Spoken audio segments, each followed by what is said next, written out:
The other thing, and this actually just came out. In fact, I don't even have it in the materials because it came out after we finalized the materials for today.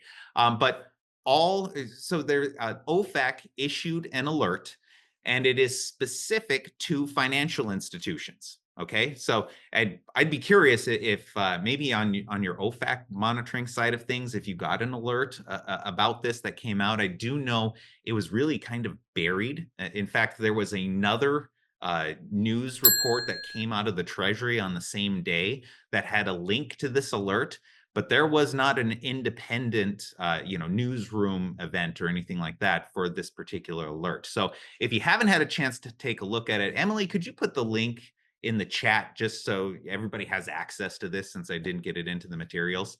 Yep. Okay. All right. Okay. So what is this? It's all property and interests in these for these designated entities. It basically lays out what we've already talked about. Anything that's in the possession or control of one of these now designated, it's blocked. But then it's really an alert that goes through and kind of backs up what we're saying here. And really, this is the first acknowledgement. It's OFAC coming out and saying, okay, everybody needs to pay attention to this. It says you need to reassess your existing sanctions compliance program.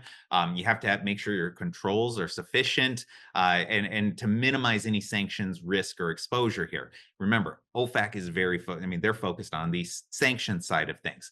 Uh, Also keep in mind, though, you may have customers that have sanctions programs, and maybe they're up to snuff, or maybe you have customers who have been operating in these jurisdictions and didn't think that they needed to have sanctions programs. So a lot of I think the industry is going to be slowly waking up to the fact that this has increased the responsibility for a lot of companies that may not have realized what the risk is here. And then, oh, by the way, not only is it just your OFAC risk, it's that additional overlayer of this new criminal penalties structure that's out there.